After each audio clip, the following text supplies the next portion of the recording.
వాల్మీకి రామాయణంలోని సుందరాకాండలో హనుమంతుడు సముద్రాన్ని దాటి త్రికూట పర్వతం మీద నిలబడి లంకానగరాన్ని చూసే ఘట్టం చాలా కీలకమైనది. ఆ సమయంలో ఆంజనేయస్వామి వారు చేసే ఆలోచనలు ఆయన మేధస్సుకు, వినయానికి, కార్యదక్షతకు నిదర్శనం. అత్యద్భుతంగా ఉన్న లంకానగర వైభవాన్ని చూసి ఎంతగానో ఆశ్చర్యపోతాడు ఆంజనేయస్వామి. బంగారు ప్రాకారాలతోటి, తోరణాలతోటి ఆ అమరావతి నగరమే భూమికి దిగివచ్చిందా అన్నంత అద్భుతంగా ఉంటుంది లంకానగరం. అత్యద్భుతమైన లంకానగర సౌందర్యాన్ని ఆస్వాదిస్తూనే హనుమంతుల వారు అక్కడ చుట్టూ ఉన్న అగడ్తలు, ఎత్తైన ప్రాకారాలు, కాపలాగా ఉన్న రాక్షస వీరులను గుర్తిస్తారు.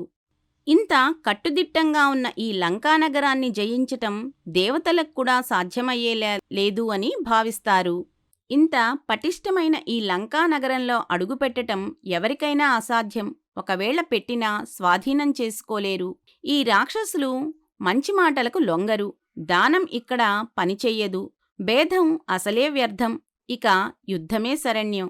కానీ ఇక్కడికి సుగ్రీవుడు, అంగదుడు వంటి వానరవీరులు మాత్రమే రాగలుగుతారు.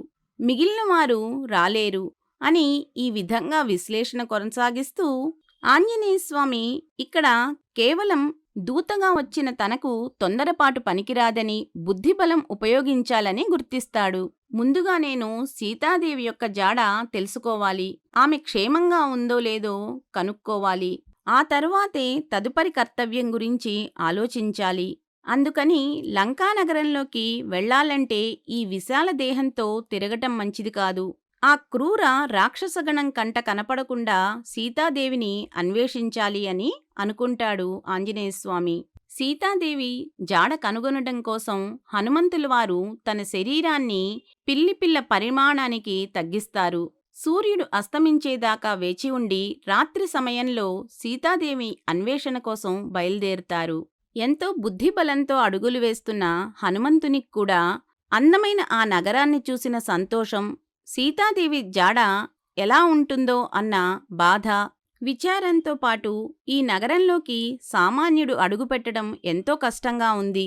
ఇక్కడికి తన వానరసేనను ఏ విధంగా తీసుకురాగలుగుతాను అని ఈ విధంగా అనేక రకాలుగా ఆలోచిస్తున్న ఆంజనేయస్వామి వారికి ఆ సమయంలో రామలక్ష్మణుల బల పరాక్రమాలు గుర్తుకు వస్తాయి. శత్రువు ఎంత బలవంతుడైనా రామలక్ష్మణుల పరాక్రమం ముందు తృణప్రాయమే కదా అని ఆలోచిస్తాడు. జానకీదేవి జాడ కనుగొంటే రామలక్ష్మణులకు ఈ లంకను జయించటం పెద్ద విషయం కాదని భావిస్తాడు. అప్పటి వరకు విచారంగా ఆలోచిస్తున్న హనుమంతుల వారు ఎంతో ఉత్సాహంగా ముందుకు వెళ్తారు. మహాబలశాలి వానరశ్రేష్ఠుడు అయిన హనుమంతుల వారు లంకానగరం ప్రవేశించటానికి ప్రయత్నించగానే అక్కడ ద్వారం దగ్గర కాపలాగా ఉన్న లంకాధిదేవత లంకిణి హనుమంతుల వారిని అడ్డగిస్తుంది. ఆమె భయంకరమైన ముఖంతో, వికృత రూపంతో ఉంటుంది. లంకాధిదేవత లంకిణి ఎంతో భయంకరంగా గర్జిస్తూ వికృత రూపంతో హనుమంతుటి ఎదుట నిలబడి ఈ విధంగా అంటుంది: "ఓ వానరా, ఇక్కడికి ఎందుకు వచ్చావు? నీ పేరేమిటి? లంకలో అడుగుపెట్టడం నీ తరం కాదు. ముందు నువ్వు ఇక్కడికి ఎందుకు వచ్చావో యథాతథంగా చెప్పు" అని గర్జిస్తుంది.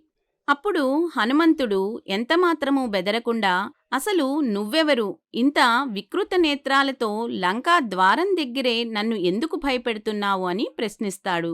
ఆ మాటలకు ఆగ్రహించిన లంకిణి ఈ విధంగా సమాధానం చెప్తుంది: "ఓ వానరా, నేను రాక్షసరాజు అయిన రావణాసురునికి ఆజ్ఞానువర్తిని. సాక్షాత్తు లంకాధిదేవతను, లంకిణిని. ఈ లంకానగరాన్ని అన్ని విధాలుగా రక్షిస్తాను" అని తెలియచేస్తుంది. "నన్ను దాటి ఈ లంకానగరంలో ప్రవేశించటం నీకు అసాధ్యం" అని పరుషంగా తెలియచేస్తుంది. అప్పుడు మహాప్రజ్ఞాశాలి అయిన హనుమంతుడు, మహాబలసంపన్నుడు ఆ లంకిణితో ఈ విధంగా తెలియచేస్తాడు: "ఎంతో అందంగా, సుందరంగా, ప్రాకారాలతో, తోరణాలతో ఉన్న మనోహరమైన ఈ లంకానగరాన్ని చూడ్డానికి వచ్చాను. నేను లంకానగరాన్ని తనివితీరా చూసి వచ్చిన విధంగానే తిరిగి వెళ్ళిపోతాను" అని వినమ్రంగా తెలియచేస్తాడు హనుమంతుడు. ఈ మాటలు రుచించని లంకిణి మరింత పరుషంగా: "ఓ వానరోత్తమా, నువ్వు ఎన్ని మాటలు చెప్పినా నన్ను జయించకుండా ఈ లంకలోకి ప్రవేశించటం అసాధ్యం" అని బిగ్గరగా అరుస్తూ తన అరిచేతితో ఆ కపిశ్రేష్ఠుణ్ణి వెనక్కి తోస్తుంది. అప్పుడు ఎంతో ఆగ్రహించిన హనుమంతుడు సింహనాదాన్ని చేస్తారు. ఎదుట ఉన్నది ఒక స్త్రీ అని భావించి తన కోపాన్ని ఆమె మీద ప్రదర్శించడు. కాని తన ఎడమ చేతితో లంకిణిని అడ్డగిస్తాడు. ఆ పోటుకే లంకిణి అవయవాలు పట్టుతప్పి కళ్ళు తేలవేసి నేలమీద పడిపోతుంది. అప్పుడు కామరూపిణి మహాశక్తి సంపన్నురాలు అయిన లంకిణి తనను ఈ విధంగా ఓడించిన వానరుడు సామాన్యుడు కాదని, మహానుభావుడని గ్రహిస్తుంది. ఓ మహానుభావా, నన్ను అనుగ్రహింపుము, ఓ కపీశ్వర నన్ను కాపాడుము అని శరణు వేడుకుంటుంది. ఓ వానరోత్తమా, నేను లంకాధిదేవతను, నన్నే నువ్వు ఓడించావు, ఇక నీకు తిరుగులేదు. ఇది బ్రహ్మవాక్కు. ఏ రోజైతే లంకాధిదేవత అయిన లంకిణిని ఒక వానరుడు జయిస్తాడో ఆ రోజుతో లంకాపతనం మొదలవుతుందని బ్రహ్మ చెప్పిన వాక్కు ఈరోజు నిజమయ్యింది. సీతాదేవిని రావణాసురుడు అపహరించిన రోజే లంకకి నాశనకాలం సమీపించింది. అందువలన నువ్వు స్వేచ్ఛగా లంకలో ప్రవేశించు, నువ్వు సంకల్పించిన పనిని పూర్తి చెయ్యి అని లంకిణి హనుమంతునికి దారి చూపుతుంది. అప్పుడు హనుమంతుడు లంకానగర ప్రవేశం చేస్తాడు.